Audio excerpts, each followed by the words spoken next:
你可能咧以為梵高最中意嘅畫就係呢一幅星空，但係其實咧佢對於呢一幅畫咧係有啲抗拒嘅，甚至咧梵高係唔係太接受嘅。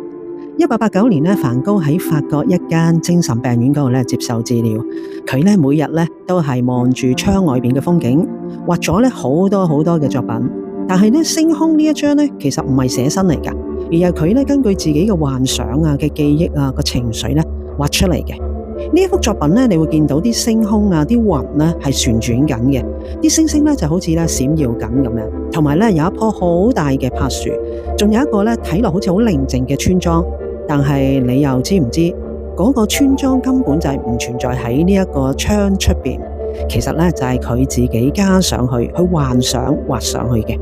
佢喺信裏邊咧其實有寫過，佢話佢覺得星空咧佢畫得太過幻想啦，太過抽象啦，唔夠真實啊。所以咧對梵高嚟講咧，藝術咧應該咧就係貼近於現實多啲，貼近咧人嘅生活狀態多啲。所以咧佢咧就唔係想係發夢咁樣畫一幅畫，而係咧就真係想畫得真實啲嘅。佢甚至話咧自己畫星空嘅時候咧，佢嘅情緒啊，佢覺得係太過放任啦，唔係佢理想中嘅創作嘅方式。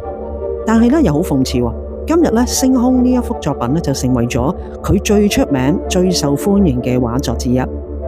可能啊，正正就係因為佢畫得太過情緒化啦，好唔理性啦，先至咧吸引咗咁多人欣賞嘅。所以咧，當你咧再望住星空呢一幅畫嘅時候，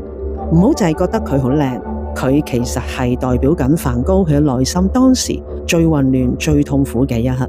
一幅佢自己覺得唔中意嘅畫，但係就成為咗全世界最愛佢嘅理由啦。